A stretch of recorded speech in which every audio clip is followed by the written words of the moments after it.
Hi hello welcome back. ഇന്ന് കാണാൻ പോകുന്ന റെസിപ്പി കുട്ടികൾക്കും വലിയവർക്കും എല്ലാവർക്കും ഇഷ്ടപ്പെട്ട ഒരു റെസിപ്പിയാണ്. വീഡിയോ കണ്ടു വന്നാലോ? ഈ റെസിപ്പി എല്ലാവർക്കും അറിയുന്ന റെസിപ്പി തന്നെയാണ്. എന്നാലും ബിഗിനേഴ്സ്ക്കും അറിയാത്തവർക്കും വേണ്ടിയിട്ടാണ് ഇത് കാണിക്കുന്നത്. അപ്പം ഞാൻ നോൺ സ്റ്റിക്ക് പാനാണ് എടുത്തിരിക്കുന്നത്. കുക്കറും എടുക്കാം കേട്ടോ. അതിൽ ബട്ടർ മെൽറ്റ് ചെയ്യുക. അതിൽ 1/2 സ്പൂൺ മഞ്ഞൾപ്പൊടി, 1/2 സ്പൂൺ മുളക് പൊടി നിങ്ങളുടെ എരിവിനനുസരിച്ച് ഇടാം കേട്ടോ. ഇതൊക്കെ ഇട്ട ശേഷം നന്നായിട്ട് ഒരു ഇളം ചൂട്ടിലാണ് ഇത് ചെയ്യേണ്ടത് കേട്ടോ. ഹൈ ഫ്ലെയിമിൽ ചെയ്യരുത്. അപ്പോൾ ഇതൊന്ന് ചൂടായി വരുന്നവരെ കുറച്ച് വെയിറ്റ് ചെയ്യണം. ഇത് പെട്ടെന്ന് നമുക്ക് ചെയ്യാൻ പറ്റും. ഒപ്പം തന്നെ നിന്നിട്ട് നമ്മൾ നോക്കിയിട്ട് ചെയ്യണം കേട്ടോ. ഇപ്പോൾ നമുക്ക് കടയിൽ നിന്ന് മേടിക്കാൻ പറ്റും, സൂപ്പർ മാർക്കറ്റ് എല്ലായിടത്തും കിട്ടാറുണ്ട്. നമുക്ക് ഇതുപോലെയുള്ള ഡ്രൈ കോണാണ്, ഉണങ്ങിയ ചോളം എന്ന് പറയും.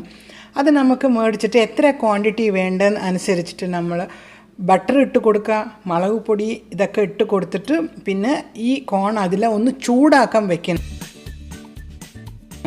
ഹൈ ഫ്ലെയിം ആണെങ്കിൽ നല്ലോണം ഇളക്കി അടുത്ത് തന്നെ നിൽക്കണം കേട്ടോ. അല്ല നിങ്ങൾ അപ്പുറത്തിപ്പുറത്ത് പോവുകയാണെങ്കിൽ ഒന്ന് സിമ്മിൽ വെച്ചിട്ട് വേണം പോവാം.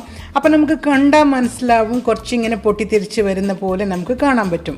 ആവശ്യത്തിനുള്ള ഉപ്പ് ആഡ് ചെയ്യാം. ഇപ്പോൾ നന്നായിട്ട് പൊട്ടിത്തെറിക്കുന്ന ലൈറ്റായിട്ട് വൈറ്റ് ഇങ്ങനെ നമുക്ക് വെള്ള കളറിൽ കാണാൻ പറ്റും. ആ സമയത്ത് നമ്മളിങ്ങനെ ലിഡ് വെച്ചിട്ട് അടച്ച് വെക്കണം. കുക്കറാണെങ്കിൽ സാധാരണ വിസിലൊന്നും വെക്കേണ്ട, വെറുതെ അടച്ച് വെച്ചാൽ മതി.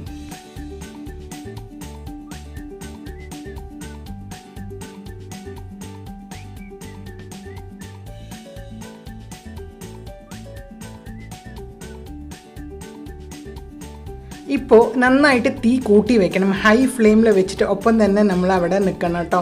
അല്ലെങ്കിൽ നമുക്ക് എവിടെയെങ്കിലും പോയാൽ ടൈം എത്ര ഇതെല്ലാം വന്നോന്ന് അറിയില്ല, പിന്നെ കരിഞ്ഞു പോകാനുള്ള ചാൻസ് ഉണ്ട്.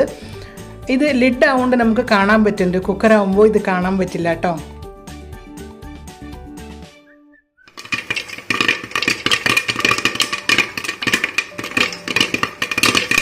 ഇത് ഉണ്ടാക്കുമ്പോൾ ശ്രദ്ധിക്കേണ്ടത് പാത്രം നല്ല ബോട്ടം തിക്നെസ് ഉള്ളത് തന്നെ വേണം.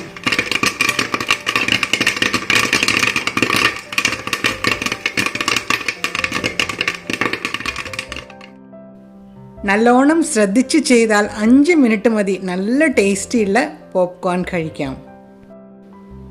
ഈ ക്വിക്ക് ഹെൽത്തി സ്നാക്ക് എല്ലാവരും ഒന്ന് ട്രൈ ചെയ്ത് നോക്കൂ. നിങ്ങളുടെ ലൈക്സും കമൻസും പ്രതീക്ഷിക്കുന്നു. ഈ സ്നാക്ക് കിട്ടി party, birthday party, movie time എല്ലാ സമയത്തും നമുക്ക് പ്ലാൻ ചെയ്യാവുന്നതാണ്. വളരെ ഈസി അല്ലേ? ഇത് നമുക്ക് നല്ല കണ്ടെയ്നറിൽ സ്റ്റോർ ചെയ്യാനും പറ്റും.